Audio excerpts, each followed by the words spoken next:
এরকম অনেকবারই হয়েছে। অনেক সময় দেখেছি কিছু মানুষেরা আমাদের উপরে অপবাদ দেয়, আর স্যার আমাদের পক্ষে থাকার বদলে আমাদের সাসপেন্ড করে দেন। আর আপনারা বড় বড় কথা বলছিলেন মানবাধিকারের। কি বলছিলেন আপনি? আমাদের হাত থেকে বন্দুক নিয়ে নেওয়া উচিত। আজ আপনারা বাড়িতে সুরক্ষিত হয়ে যে হোলি আর দীপাবলি কাটাতে পারেন সেটা সেই কারণ আমাদের হাতে বন্দুক রয়েছে। সারা রাত ধরে আমরা জাগি যাতে আপনারা নিশ্চিন্তে ঘুমোতে পারেন। যখন অপরাধী এইখানে কপালে বন্দুক ঠেকায় না আর বুকে গুলি চালানোর জন্য হুমকি দেয়, ঠিক তখন আপনাকে এটা মনে করিয়ে দেওয়া হয় যে আপনি অপরাধীকে গুলি করতে পারবেন না, শুধু পায়ে গুলি করতে পারবেন। সেই দিন আমি আপনাদের কাছে হিউম্যান রাইটস আর মানবাধিকারের স্পেলিং জিজ্ঞাসা করব। সেই দিন। আজ আমি সবার সামনে জোর গলায় বলতে চাই, বালার মতো অপরাধীদের বেঁচে থাকার কোনো অধিকার নেই। এমনি তো আদালত তোকে ফাঁসিরই হুকুম দিত। আগে মারা গেছে বলে এত প্রশ্ন কিসের জন্য?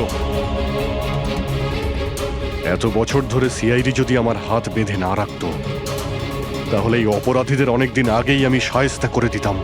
আর এমনিতেও এমন আইন থেকে কি লাভ যা অপরাধীদের শাস্তি দিতে পারে না? আর সেই আইন আমায় কি সাসপেন্ড করবে? আমি নিজেই আইনকে সাসপেন্ড করছি।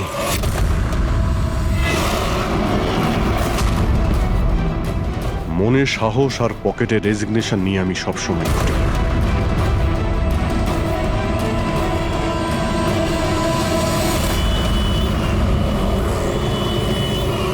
আরে ভাই, আমরা তো হলাম বন্ধু। কি চাই বলো তোমার? এই আমার বন্ধুর জন্য সব নিয়ে এসো আজকে, তুমি আর আমি মিলে। এই চল চল। অভিজিৎ, কি হয়েছে কি তোমার? কোন জায়গায় বসে আছো তুমি? আর কি ধরনের লোক আছে সাথে? চলো ওঠো ওঠো, চলো বাড়ি চলো। কোথায় যাব? সিআইডি ব্যুরোই তো আমার বাড়ি ছিল, আর ওখানে যাওয়ার আমার পারমিশন নেই। স্যার স্যার সব ঠিক হয়ে যাবে। আপনি আপনি এখান থেকে চলুন। সব ঠিক হয়ে যাবে? এর থেকে আর কি ঠিক হবে? আর এখন আমি সিআইডি অফিসার নই। কোনো হিউম্যান রাইটস, কোনো এনকোয়ারি কমিশন আমার কিছুই করতে পারবে না। সমস্ত অপরাধীদের খুঁজে খুঁজে মারবো আমি, আর তোমরাও আমার কিছুই করতে পারবে না। আর না তোমার ওই এসএপি প্রদ্যুমান। যাও, তোমরা ওর কাছেই যাও। তোমাদের মুখ আমি দেখতে চাই না, যাও। অভিজিৎ, তুমি সজ্ঞানে আছো? তুমি জানো তুমি কি বলছো? আর ছাড়ো না ভাই, যদি তুমি সত্যিকারের বন্ধুই হতে না তাহলে ওই দিনই প্রমাণ করে দিতে আজ এই সমস্ত ন্যাকামি করার কোনো প্রয়োজন নেই। কি বললে তুমি? নাটক? তোমার এটা নাটক মনে হলো? আবার কি? ঠিক বলেছ, একদম ঠিক বলেছ। স্যার যাও যাও, তুমিও যাও।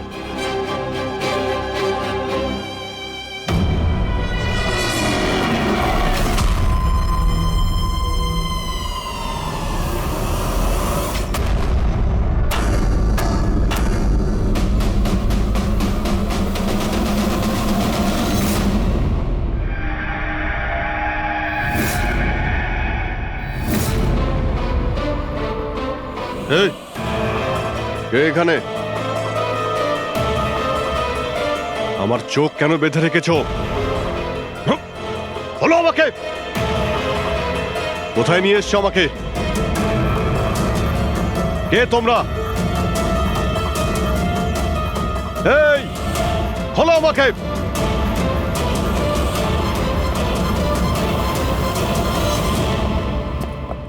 কে তোমরা? হ্যাঁ, চোখ থেকে ওটা খোলো।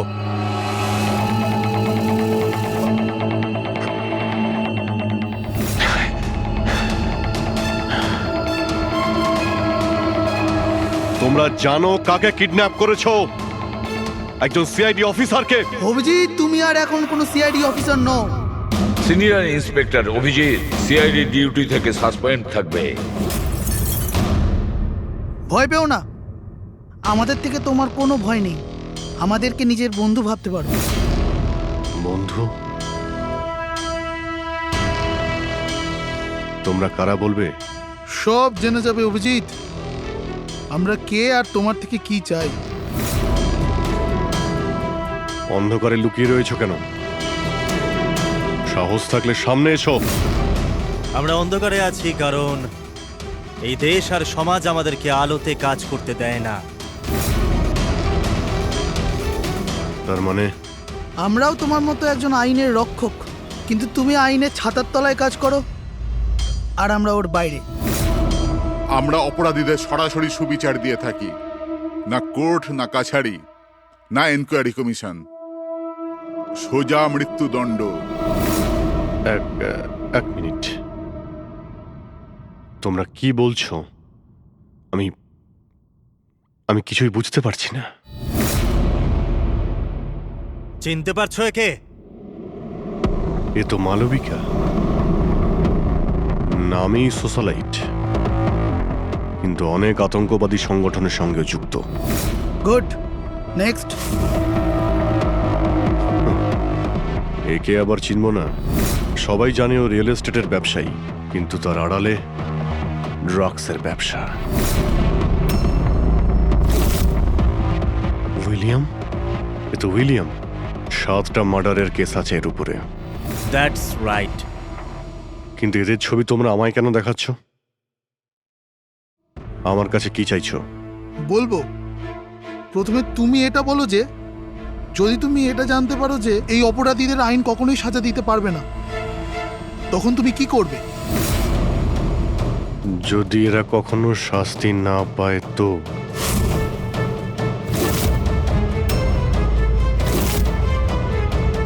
তো আমি এদের নিজেই মারব। আর এমনিতেও কোনো অপরাধীদের বেঁচে থাকার কোনো অধিকার নেই।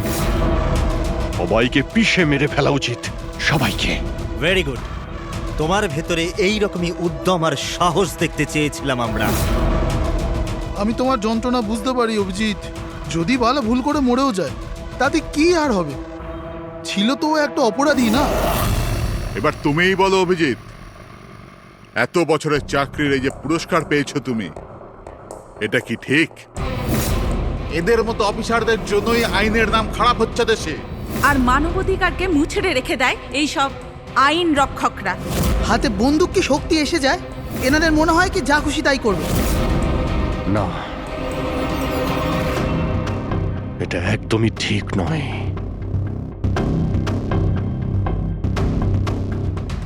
শুধু আমিই জানি সবার সামনে এইভাবে অপমানিত হতে ঠিক কেমন লাগে, কতটা যন্ত্রণা হচ্ছে আমার। আমরা বুঝতে পারছি অভিজিৎ, এই জন্যই তো তোমার দিকে বন্ধুত্বের হাত বাড়াতে চাই। আমাদের গ্যাংয়ের কাজ হলো এই অপরাধীদের শাস্তি দেওয়া, যাদেরকে আদালত খোলা ছেড়ে দিয়েছে। হাত মেলাবে আমাদের গ্যাংয়ের সাথে? এত কি ভাবছো অভিজিৎ? আমাদের সঙ্গে থাকবে নাকি ওই সিস্টেমের সাথে, যে অজান্তে হওয়া একটা ঘটনার জন্য তোমাকে শাস্তি দিয়েছে? আমি জানি না যে তোমরা কারা, তবে লড়াই যখন অপরাধ আর অপরাধীদের বিরুদ্ধে, তখন আমার উত্তর সব সময় হ্যাঁ। কিন্তু এর প্রথমে তোমাকে বিশ্বস্ততার পরীক্ষা দিতে হবে। বিশ্বস্ততার পরীক্ষা? এই লোকটা কে? গগন, যে 5 জন মহিলাকে খুন করেছে, আর আদালত একে মানসিক ভারসাম্যহীন হিসেবে মুক্তি দিয়ে দিয়েছে। নাও রিভলভার আর চালাও গুলি।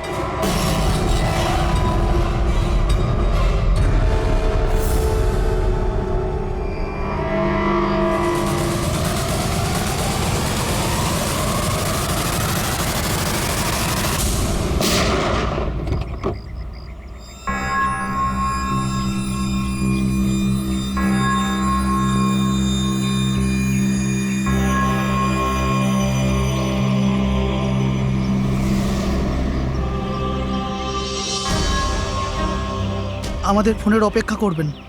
আর হ্যাঁ, যা আপনার অসুবিধা হলো না ওর জন্য সরি। আর একটা কথা মাথায় রাখবেন, ফোন সবসময় নিজের সাথে রাখবেন, যদি বাথরুম যেতে হয় তবেও।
আমি এসে গেছি।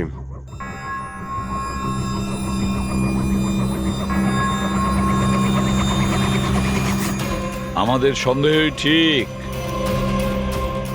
মানে যে গল্পটা আমরা ফেদেছিলাম সেটা বিশ্বাস করেছে ওরা। এটা তো হওয়ারই ছিল। যে জালে ওরা ফেসেছে সেটার প্ল্যান আমরা 1 মাস আগেই করেছিলাম। তবে স্যার, এত নামী অপরাধীদের একের পর এক খুন হওয়া, এটা কোনো কোইন্সিডেন্স হতে পারে না। স্যার, এই সমস্ত অপরাধীদের নতুন শত্রু কে এসছে? সেটাই তো আমি ভাবছি দয়া। এই 5 জনের একটা শত্রু থাকবে সেটা সম্ভব নয়। কিন্তু স্যার, আলাদা আলাদা থাকলে তারা একসাথে হামলা করলো কিভাবে? পুরবি লোকগুলো আলাদা হতে পারে, কিন্তু গ্যাং একটাই, মোটিভও একটাই, খারাপ মানুষগুলোকে শেষ করা। কিন্তু আইনকে নিজের হাতে নিয়ে আলাদা আলাদা শহরে আলাদা আলাদা সময়ে খুন করা, এত লম্বা প্ল্যানিং কেউ একা করতে পারবে না। একদম ঠিক বলছো অভিজিৎ। মনে হয় তুমি কিছু পেয়েছো। হ্যাঁ হ্যাঁ বস। কি? বস, এটা একজন খুনির কাজ নয়, কারণ বেশিরভাগ ক্ষেত্রে একজন খুনির খুন করার পদ্ধতিটা নিজেদের পছন্দ মতো, কিন্তু এক্ষেত্রে সেটা হয়নি। এই দেখো, একে গুলি করা হয়েছে, গুলি অনেক দূর থেকে করা হয়েছে, কিন্তু সেটা সোজা এসে হার্টে বিঁধেছে, 1 ইঞ্চিও এদিক ওদিক নয়।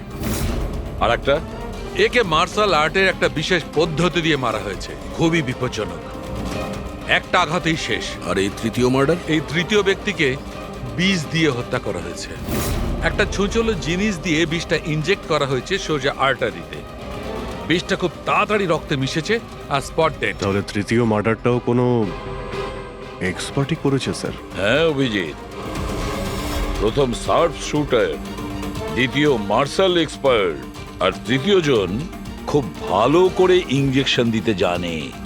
তারা যারাই হোক, মানুষকে বিশেষভাবে মারার প্রশিক্ষণ প্রাপ্ত এরা, যেমন কোন স্পেশাল এজেন্ট। আর হতে পারে এই গ্যাংয়ে এই ধরনের চিন্তা ভাবনা করার মতো আরো লোক আছে, যারা এই সমাজ থেকে অপরাধীদের সরিয়ে দিতে চায়।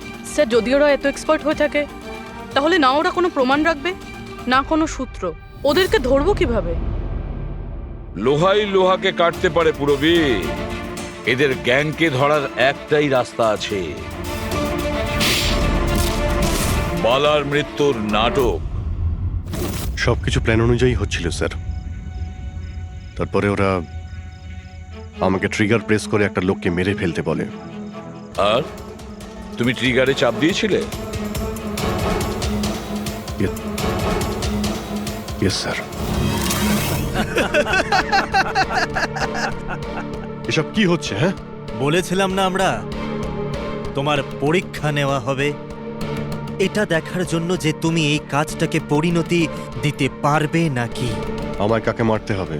এমন একজন মানুষ যে মানুষ বলার যোগ্যতা হারিয়েছে, দেশের উত্তরের রাজ্যগুলোতে ড্রাগসের ব্যবসা করে, আর জানি না এর জন্য কত যুবক নিজের জীবন বরবাদ করে দিয়েছে। তার নাম?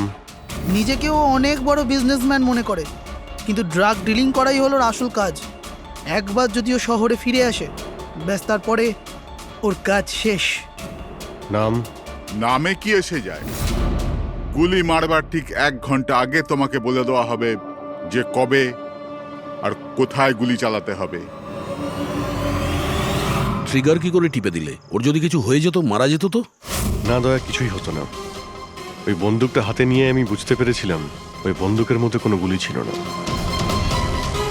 অভিজিৎ, ওদের সাথে এমন ভাবে মিশে যাও যেন তোমাকে সন্দেহ না করতে পারে। এটাই হলো রাস্তা ওদের কাছে পৌঁছানোর। কিন্তু ওরা বড় ধরনের কিছু করে ফেলার আগে যদি আমরা ওদের আড্ডাতে পৌঁছে যাই ওদের গ্রেপ্তার করার জন্য। কিন্তু ওদের আড্ডায় পৌঁছাবো কি করে? তোমার চোখে তো পট্টি বাঁধা থাকে। চোখ বাঁধা ছিল, কিন্তু দয়া, ওদের আড্ডা থেকে বাড়ি পৌঁছানো পর্যন্ত আমি রাস্তাগুলো ভালো করে ফিল করেছি। আর যা কিছু আমার মনে হয়েছিল সব পেন ড্রাইভে রেকর্ড করেছি। এগুলো আমার জামা কাপড় আর জুতো।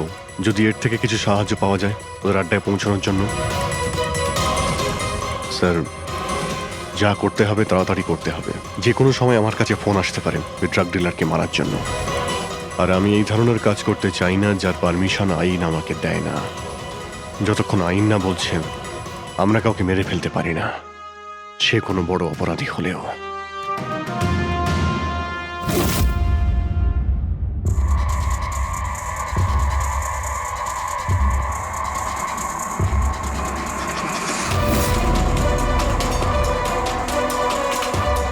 ভালো করে শুনুন, প্রায় 1.5 ঘন্টা লেগেছিল ওদের আড্ডা থেকে আমার বাড়িতে ফিরতে।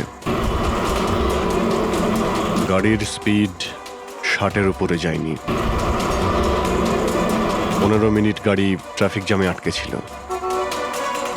10-15, আর ঠিক ওই সময় কাউকে শ্মশানে নিয়ে যাওয়া হচ্ছিল। আর হ্যাঁ, যখন আমি আড্ডা থেকে বেরিয়েছিলাম তখন ওখানে কোনো মন্দিরে আরতি হচ্ছিল যা মাইকে বাজছিল। প্রায় সব মিলিয়ে 6টা সিগন্যালে গাড়ি দাঁড়িয়েছিল, আর প্রায় 5টা ফ্লাইওভার ছিল। প্রত্যেকটা ফ্লাইওভার ক্রস করতে 40 থেকে 50 সেকেন্ড লেগেছিল। রেলওয়ে স্টেশন, একটা ফ্লাইওভারের নিচে রেলওয়ে স্টেশন ছিল যেখানে ট্রেনের অ্যানাউন্সমেন্ট হচ্ছিল। স্যার, হ্যাঁ বলো। এই দেখুন স্যার, এই দেখুন, অনিকেত কুমার স্যার। সিবিআই 2 দিন আগেই ওর সঙ্গে কথাবার্তা বলেছে। স্যার, দেশে অনেক জায়গায় ও ড্রাগসের ব্যবসা করে। এখন কোথায়? ফ্রেডি স্যার দেখছেন স্যার। স্যার, এটা প্যাডি, ধান। ও ধান। ওই যে তুমি অভিজিতের জামা থেকে যে সুতোটা এনেছিলে সেইটা একটা বস্তা সুতো, পাটের বস্তা। তাহলে ধান আর পাটের সুতো, তার মানে হচ্ছে এটা কোনো গোডাউন, কোনো একটা গোডাউনকে আস্তানা বানিয়েছিল ওরা। এমন একটা গোডাউন যেখানে সবজি বিক্রি হয়, অথবা কোনো ধানের কল। স্যার, স্যার এই রুটটা নিয়েছে এরা। রুটটা সেই রকমই যেরকম অভিজিৎ স্যার বলেছে। আমার মনে হয় এটাই। গুড জব পুরবি। হ্যাঁ ডক্টর সালুকে। কি অভিজিৎকে আনাজের গুদামে রাখা হয়েছিল? অনিকেত আজকে সকালেই গ্রিস থেকে ফিরেছে, এখন অবধি অফিসেও যায়নি। আচ্ছা, গ্যাং থেকে ফোন আসবে অভিজিতের কাছে। আসবে ফোন।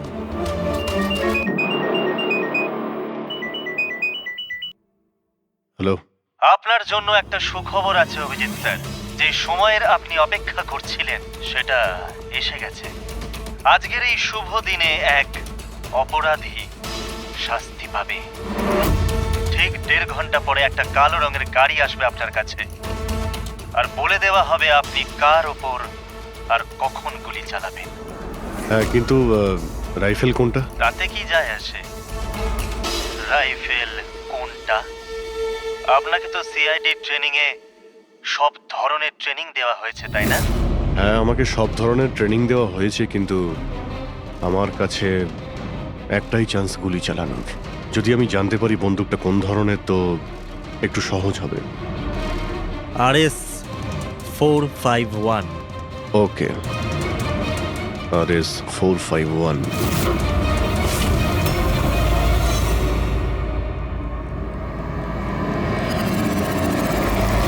এটা কি বলছেন আপনি? আমার মৃত্যুর ভয় রয়েছে? তাহলে আমি যাবই না কোথাও, ঘরের মধ্যেই লুকিয়ে বসে থাকবো আমি। সমস্ত মিটিং ক্যান্সেল। অনিকেত, বাড়িতে লুকিয়ে থাকলে কোনো লাভ হবে না। ওরা প্ল্যান করে বসে আছে তোমাকে মারার জন্য। ওরা তোমাকে মেরেই ফেলবে। আপনারা কিছু করুন না, আপনারা সিআইডির লোক, বাঁচান আমাকে। বাঁচাবো আমরা তোমাকে। আর এবার গুলি আমাদের অফিসার তোমাকে করবে। তোমার জামার ভেতরে একটা বুলেট প্রুফ জ্যাকেট থাকবে আর কিছু রক্তের প্যাকেট। কিন্তু স্যার, লক্ষ্য এদিক ওদিক হয়ে গেলে যদি যদি গুলি মাথায় লেগে যেত? কিচ্ছু হবে না, কারণ গুলিটাও নকল থাকবে। আর হ্যাঁ, তুমি তোমার কর্মফল ভোগ করবে। তোমাকে শো করে ওই মাস্টার মাইন্ডকে আমরা আগে ধরবো। এবারে বলো, মিটিং এর জন্য কোথায় যাচ্ছিলে তুমি? পরের মিটিং 1 ঘন্টার মধ্যেই হবে। এই মলের বাইরে একটা লঞ্চে হবে। মলের বাইরে? হ্যালো, আমার মনে হচ্ছে মিশনটা ক্যান্সেল করতে হবে। কিন্তু কেন? বালা বেঁচে আছে।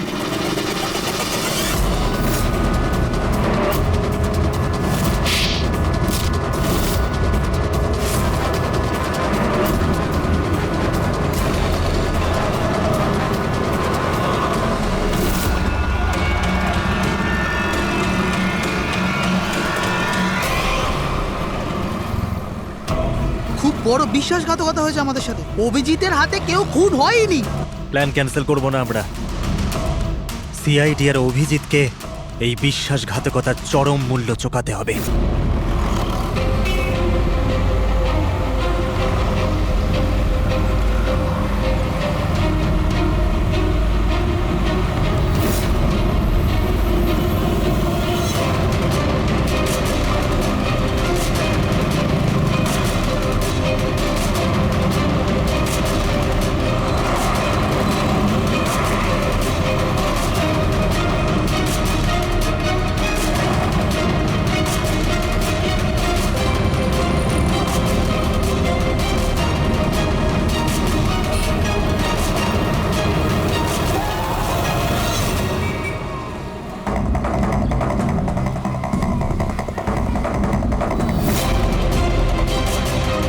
এখানে ওই লোকটা আসতে চলেছে। কিন্তু ওই লোকটা কে? অপেক্ষা কর, জানতেই পারবি। চল তোকে ওই জায়গাটা দেখাই, যেখান থেকে তোকে গুলি চালাতে হবে ওর উপর।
গোডাউন তো একদম খালি, কেউ নেই এখানে। হ্যাঁ স্যার, এটা তো সেই গুদাম নয় যেটা আমরা খুঁজছি। ও দাদা ভাই, কে আপনারা? কি চাই? তুমি এখানে কাজ করো? ইয়েস। এই গোডাউন কেউ ব্যবহার করছিল কি? না তো, গত 2 বছর ধরে বন্ধ পড়ে আছে। এই গোডাউনটা আমার বস বিক্রি করতে চায়, তা আপনি কি কিনবেন? যদি এটা ওই গোডাউন না হয় তাহলে কোন গোডাউনটা?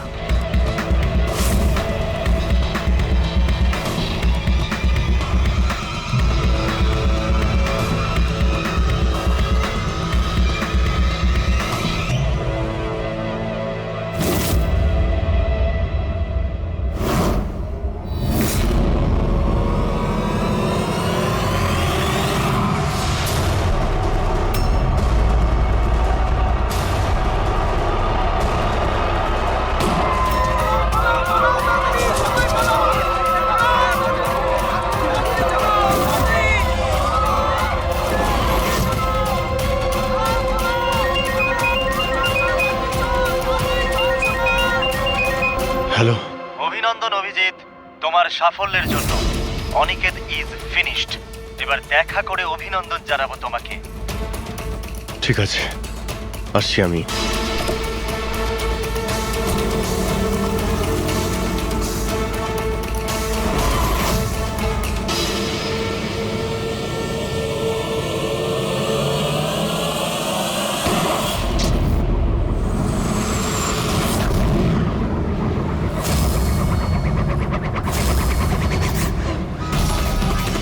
পঙ্কজ, ধরো, ছাড়বে না ওকে। ও নো স্যার। কি হয়েছে? স্যার আমি একটা ভুল করে ফেলেছি। ওই তিলকনগরের গুদামটা মিস করেছি। স্যার এই দেখুন স্যার, ওখানেও একটা মন্দির আছে, শ্মশান আছে, ফ্লাইওভার আছে আর রেলওয়ে ট্র্যাক। আচ্ছা, ওই গোডাউনটা না তো? কত দূর এখান থেকে? স্যার ট্রাফিক জ্যাম নিয়ে 40-45 মিনিট লাগবে। স্যার, অপরাধীরা জানতো আমাদের প্ল্যানটা। অভিজিৎ স্যারের নকল গুলি চালাবার কথা। অভিজিতের সামনে বিপদ, দয়াকে ফোন করতে হবে। দয়া, দেখো অনিকেতকে কেউ গুলি করেছে, আসল গুলি। হ্যাঁ, অভিজিতের সামনে বিপদ। ওদের আড্ডা জানতে পেরেছো? না স্যার, খুঁজছি। তাড়াতাড়ি তাড়াতাড়ি দয়া, আমাদের হাতে টাইম নেই।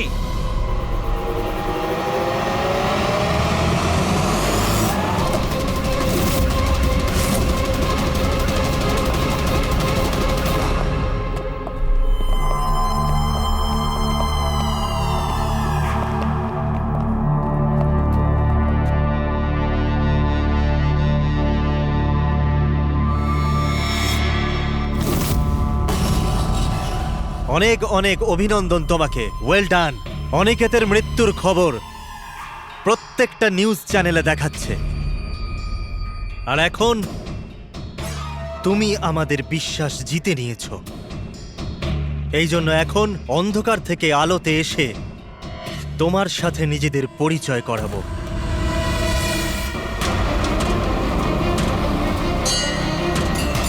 এই মন্দিরটা।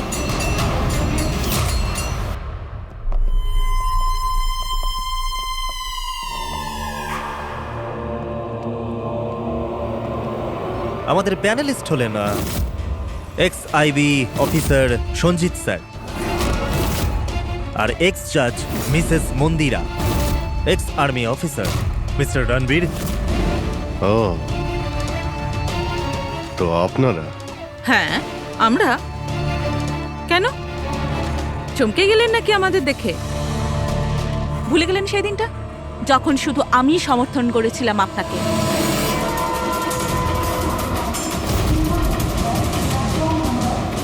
এই হচ্ছে রেলওয়ে স্টেশন। অভিজিৎ, আমাদের সবাইকার লক্ষ্য এক, অন্যায় সাফ করা। কিন্তু আপনাদের চতুর্থ সঙ্গী, ওনার কি হয়েছে? উনি কেন সামনে আসছেন না? আমি সামনে আসবও না, কারণ তুমি একজন বিশ্বাসঘাতক।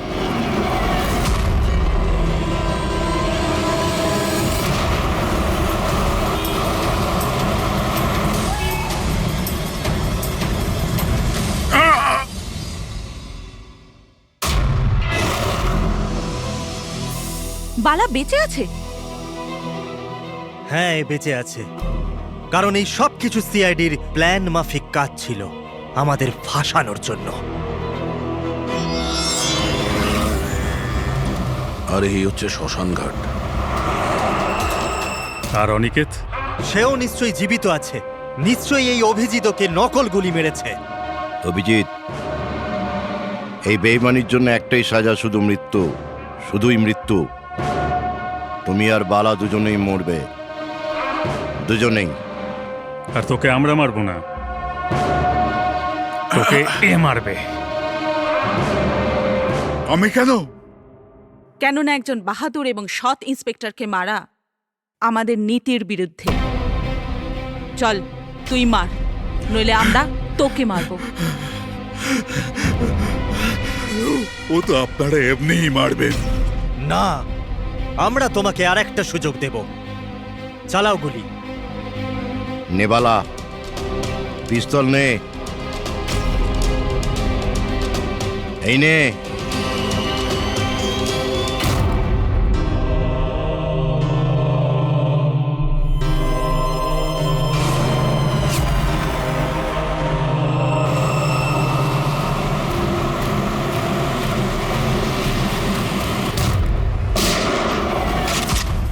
কেউ পালাবে না। চল। আমি আপনাদের হোস্ট অভয় কুমার। আমরা যা করেছি তাতে আমাদের কোনো আফসোস নেই। আমরা তো দেশের জন্য কিছু করতে চেয়েছিলাম, যেরকম আপনারা করে থাকেন। দেশের জন্য কিছু করা তো গর্বের বিষয়, কিন্তু তোমরা যে পথ বেছে নিয়েছো সেটা ভুল পথ, আইনের বিরুদ্ধে। তাহলে আইনি বা কোথায় 100% পারফেক্ট? এটা তো সেই আইনি যেটা থাকা সত্ত্বেও এত অপরাধী সমাজে মুক্ত হয়ে ঘুরছে। ওই অনিকেতকেও আপনি বাঁচিয়ে নিয়েছেন, তাই না? হ্যাঁ, অনিকেতকে আমরাই বাঁচিয়েছি, শুধু গুলি থেকে, আইন থেকে নয়, বুঝেছেন? আর যদি পারফেকশনের কথাই বলেন তো 100% পারফেক্ট কিছুই হয় না, সেটা করতে হয়। আপনাদের এই চিন্তা ভাবনা কি পারফেক্ট? এর কোন গ্যারেন্টি আছে যে এই সব কিছু করার সময় তোমরা শুধু অপরাধীদেরই মেরেছ, নির্দোষ কাউকে নয়?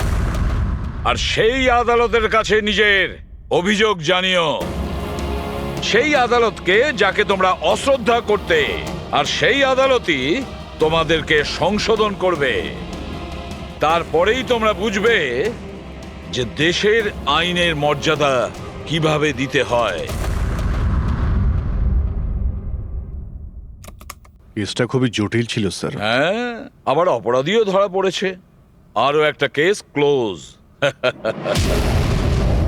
তোমরা কি বাড়ি যাবে না নাকি? কিন্তু এখনো একজন অপরাধীকে ধরতে বাকি আছে। কি দয়া? Hello CID. কে আপনারা?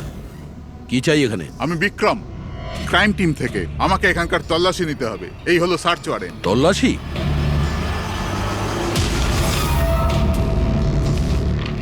আমাদের আপনাদেরকে অনুরোধ যে আপনারা সবাই আমাদের সাথে কমপ্লিটলি কোঅপারেট করতে থাকবেন। এটা কি আমরা জানতে পারি যে তল্লাশি কেন নেওয়া হবে? দমনের ফাঁসির কেসে আপনাদের সবার এগেনস্টে কমপ্লেন্ট আছে যে আপনারা সবাই এভিডেন্স নষ্ট করতে চেয়েছিলেন।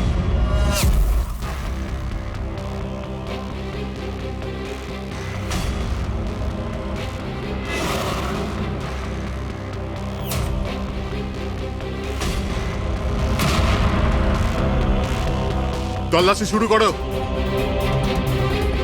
আপনাদের সবার ফোন রেকর্ড চেক করা হচ্ছে, আর আপনাদের সবার উপরে কড়া নজর থাকবে।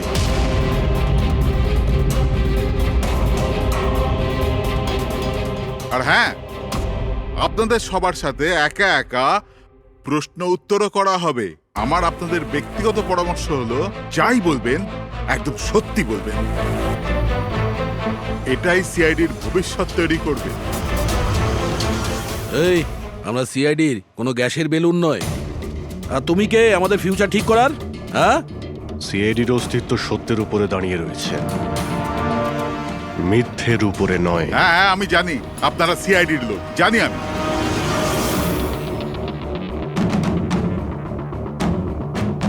কিন্তু আপনারা যেই হন, আইনের ওপরে কিন্তু নয়।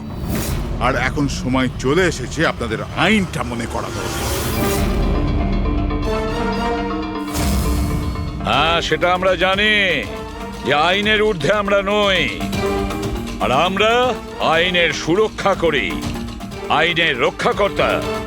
আমরা সিআইডি, আর গর্ব করে আমরা বলি আমরা সিআইডি অফিসার। আর আমাদের প্রতিটা রক্তের বিন্দু, প্রত্যেকটা ফোঁটা সিআইডি দেশের জন্য সমর্পণ করছে।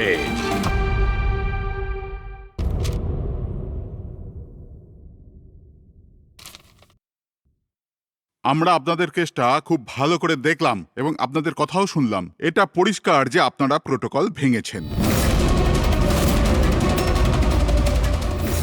এর আগে যে আমরা কোনো সিদ্ধান্ত নেই, যদি আপনি আপনার পক্ষ নিয়ে কিছু বলতে চান তো বলতে পারেন। আপনারা যখন স্থির করেই নিয়েছেন যে আমরা প্রোটোকল ভেঙেছি, তাহলে বাকি থাকলো কি? আমাদের ঠিক বলবার। দেখুন মিস্টার প্রদ্যুমান, আমাদের মধ্যে কোনো ব্যক্তিগত শত্রুতা নেই। আমরা যা বলছি তার সাক্ষী আছে। আর আমরা সবাই গত 20 বছর ধরে সিআইডিতে কাজ করছি। 20 বছর। এটা হেলাফেলা করিনি আমরা। সিআইডির কাজের জন্য আমরা আমাদের জীবন দিয়ে দিয়েছি। দেখুন, কোনো কোনো সময় সিচুয়েশন অনুযায়ী আমাদের ইনস্ট্যান্ট ডিসিশন নিতে হয়, কিন্তু প্রোটোকলের জন্য আমাদের চুপ করে থাকতে হয়।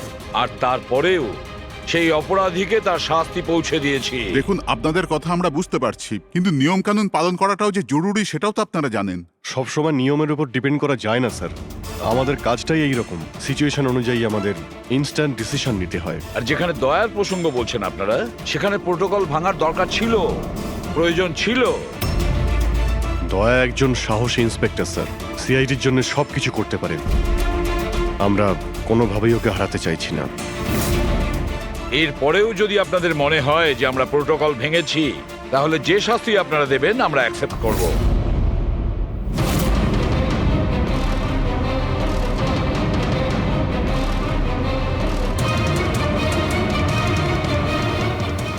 দেখুন, আমরা আপনাদের কথা মেনে নিচ্ছি, কিন্তু নিয়ম তো আপনারা ভেঙেছেন। আর নিয়ম তো ফলো করার জন্যই হয়, আপনারা তো আর আইনের থেকে ঊর্ধ্বে নয়।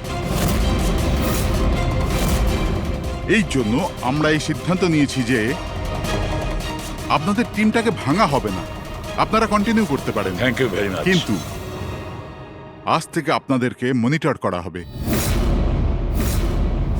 আপনাদের সমস্ত কেস একজন সুপারভাইজিং অফিসার মনিটর করবে, যাকে আমরা নিয়োগ করেছি।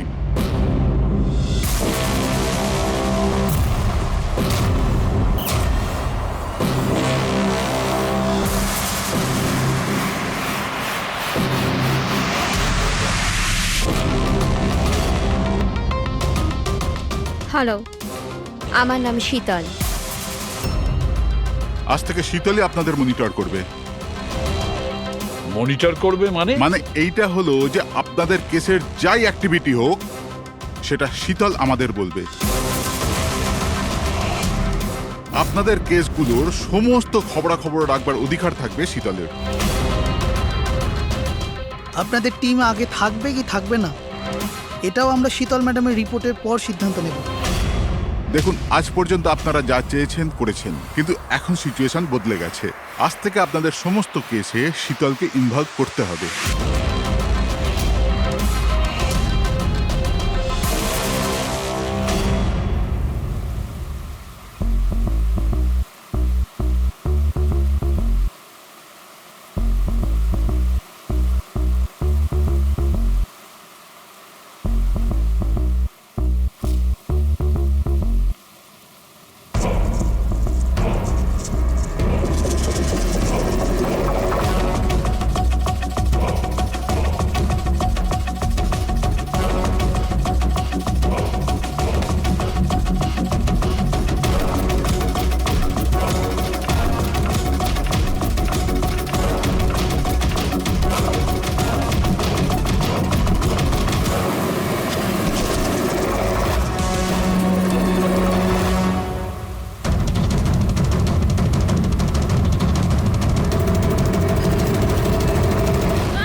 দেখুন, আমার কাজের ধরন কিছু আলাদা, আর আর আপনাদেরকে আমার কাজ ফলো করতে হবে। তার মানে আপনি এটা বলতে চাইছেন যে আজ থেকে আপনি আমাদের বস?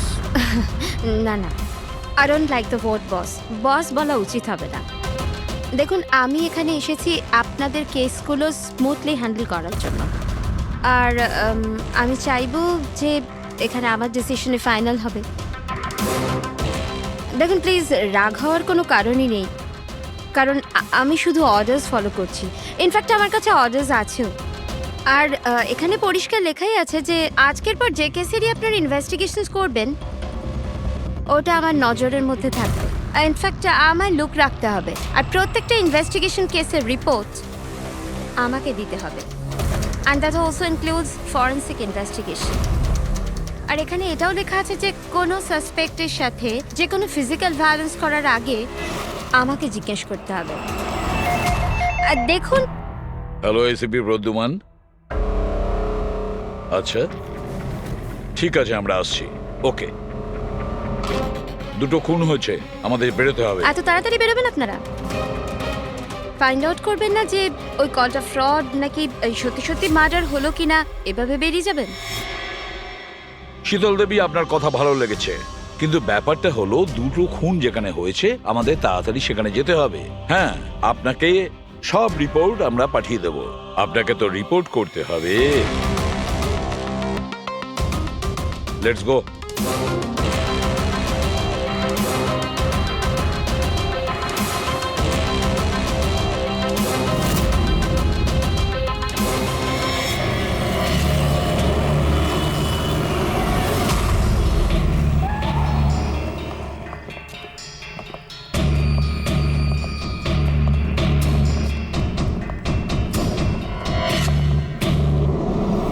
কোথায় খুন হয়েছে জানি না।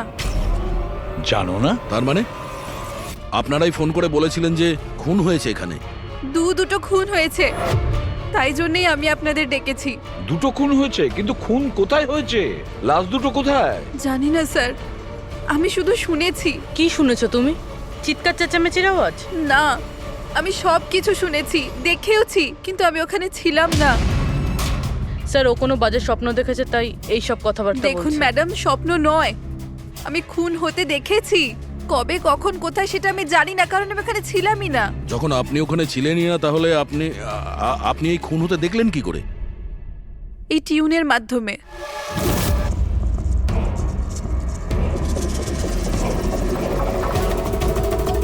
এই বিটটায় অনেক বৃষ্টি হচ্ছে, আশেপাশে গাছ আছে, আর একটা ভাঙা বোটও আছে। এই ড্রামটায় কেউ এই লোকটাকে টেনে নিয়ে যাচ্ছে, আর এই বিটটাতে ওই লোকটা ওকে পাথর দিয়ে মাথায় মারছে। আচ্ছা, তুমি ওদেরকে খুন হতে দেখেছো মিউজিকের পার্ট শুনে? এটা হয়নি তো যে এগুলো তোমার শুনে কিছু ভেবেছো, আন্দাজ করেছো? স্যার, আমি গেস করিনি, এই মিউজিকে আমি দেখতে পাচ্ছি। কিন্তু মিউজিকে খুন হতে দেখা কিভাবে সম্ভব? ম্যাম, অনন্যার শরীর খারাপ, তাই এরকম কথা বলছে। আপনি কে? স্যার, আমার নাম লতা, আমি এখানকার ম্যাট্রন। আমি ওকে ছোটবেলা থেকে চিনি, যখন থেকে ও অরফেনেজে এসেছে। কি অসুখ হয়েছে অনন্যার? স্যার, ওর সিনেস্থেসিয়া আছে। সেনেথেসিয়া? ম্যাম, একটা কন্ডিশন আছে।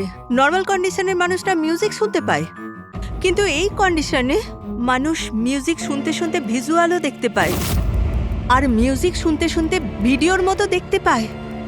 আপনি তার মানে বলতে চাইছেন যে